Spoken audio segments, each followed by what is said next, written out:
Well, how are you, Steve? Good morning there, David. How are you today? Looks like you're up to something. Yeah, but I think you forgot that today you're supposed to be with me on the links playing golf. I'll be there in, let's call it 20, 25 minutes. Is that good? Yeah, okay. I don't know what car you're going to be driving that quick, but before you get on the road, I think we should be talking about what we're doing today with somebody important. David, I'm pleased to tell you that today on the show we have Miss Eileen Ghenn, and she's really heavily involved over there, the CAI chapter, the Keystone chapter, on a bunch of different fronts. Eileen, thank you so much for joining us. Can you tell us and our viewers a little bit about yourself and how involved are you with community association? Well, sure, Steve, and thank you for having me today. My involvement with CAI began when I was serving on my community's board, and that was from 2015 to 2018. And that's really when I became a member of CAI.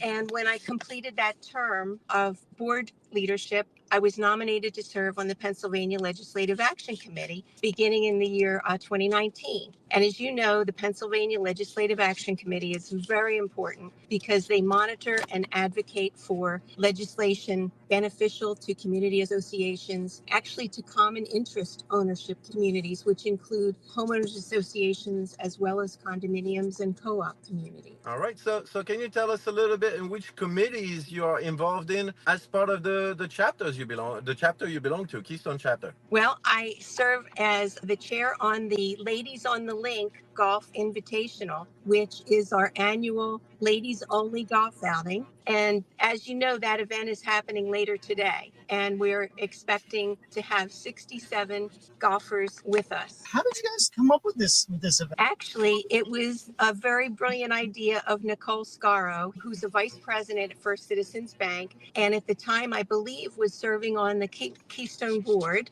And she called me one day and talked about the fact that women just don't feel comfortable registering for, what are typically male-dominated golf outings. And that's basically because the women are largely inexperienced and, are just reluctant to register to play with the male golfers. So, I mean, Nicole is great. Kudos. I love the shout out to Nicole. I've worked on a lot of projects. She's awesome. She's a visionary. Thank you, Nicole, as well. And so, do you have to be good at golf to play in this, or is it more fun?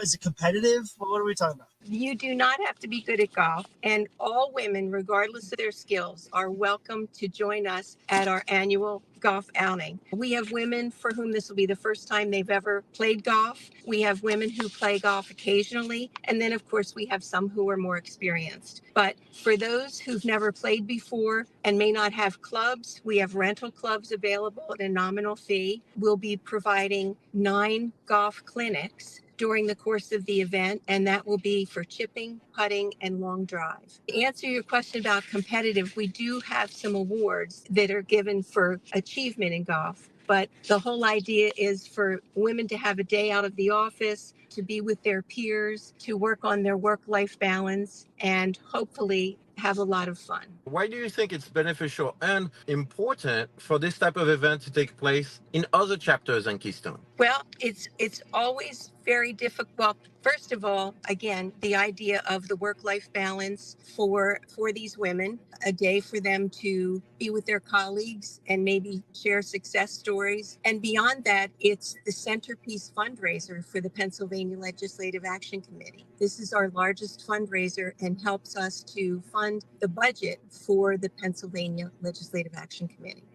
What other benefits have you seen for the CAI Keystone chapter since you guys have started doing this? It is reaching out further, and this year we selected a venue that is closer to Lansdale and might encourage women from the Poconos, say, to come down and join us, or those from Harrisburg or Lancaster, to get more CAI members involved. For those of the members that are not so familiar, how do they get involved in this? Can they volunteer? Do they have to play golf? What kind of opportunities do you guys have there for the event for people that want to get involved? Well, we certainly always welcome committee members. We have about 10 women on the Ladies on the Link committee, but they can volunteer. They can help get sponsorships. They can encourage others to register to golf. So there are lots of ways that people can help. Sounds good. And for vendors, obviously, there's opportunities for sponsorship. Steve and I will be standing at a table by one of the halls that we sponsor. We also happen to be sponsoring the event, to be the title sponsor. So this type of venue, this type of event is definitely beneficial for the chapters, but also to involve more members into activities. And hopefully at one point we can take some of those ladies golfers that were a little bit intimidated to join over to the big golf outing that will be happening later on the year. That's all we have for on my side. Steve, before we wrap it up, I want to give the mic to our guest. Absolutely. You know what? We already talked about Nicole because she's awesome. She is such